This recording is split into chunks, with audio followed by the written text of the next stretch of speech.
Hello everyone, it's Mr. Champion from Sandbach School. I'm just going to do some tutorials, some art tutorials whilst you're at home. Something really nice you can do with you or your parents and brothers and sisters, but anything to keep you going at a time like this. So we're going to start with these. I'm going to talk you through some drawing activities first and some skills and techniques.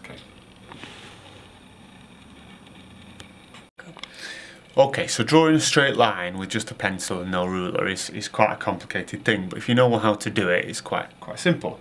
So really, to draw a straight line, I can only be in one body position. I've got to think about where my arm is all the time. So my elbow stays into the side of my body, and I'm just going to pivot from my elbow. So I'm moving from one side to the other, and that just lets me draw a nice straight line. Okay, now if I'm drawing a straight line this way, say I'm drawing a cube for example, it's much more difficult to draw a straight line this way, because it's a much more unnatural position, okay, and it's difficult to get a straight line. So what I'd have to do is turn my paper around, and I can just pivot from my elbow and get my straight line over there.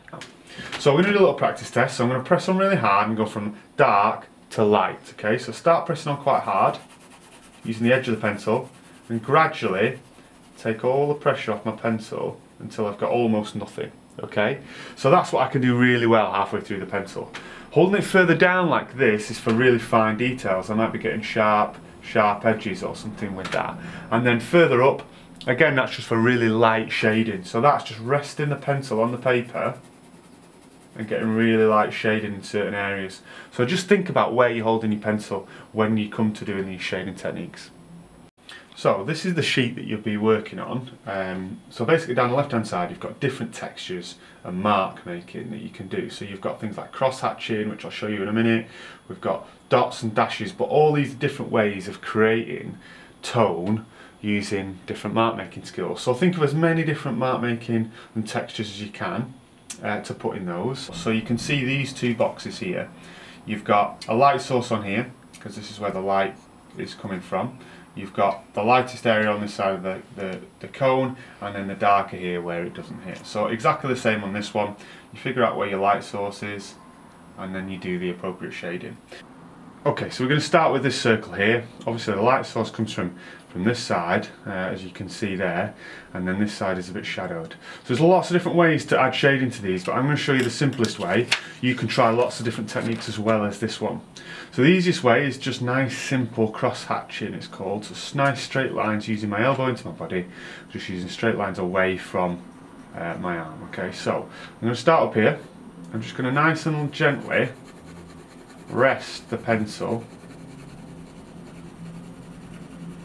onto the paper, getting those lines. And what I have to do, I have to move my body around. Now, you might get it a bit out of the lines or a bit rough to begin with.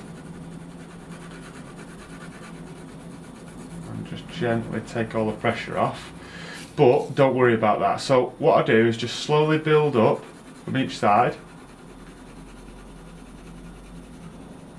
using really light pencil, because obviously if I go really dark I can't rub this out. So I'm just building it up as slowly as possible to make it nice and smooth. Okay, so I can gradually hold my pencil a little bit further in and start to add a little bit darker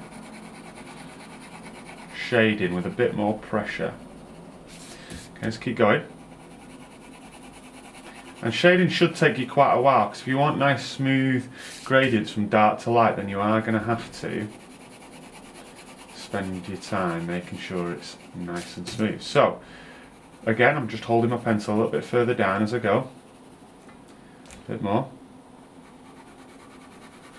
and now I've got a bit of control, but I can't get a smoother shading, so I'm just adding in the darker sections now. All the time I'm moving my paper around. Now this is one of the last ones that I'm going to probably do, so it'll be the darkest bit, and just finally just go over this side to make it darker. So as you can see, I've just gradually built up the pressure, adding layers and layers and layers until I've got a nice even shade from one side of dark to the other, and the light source comes from this side.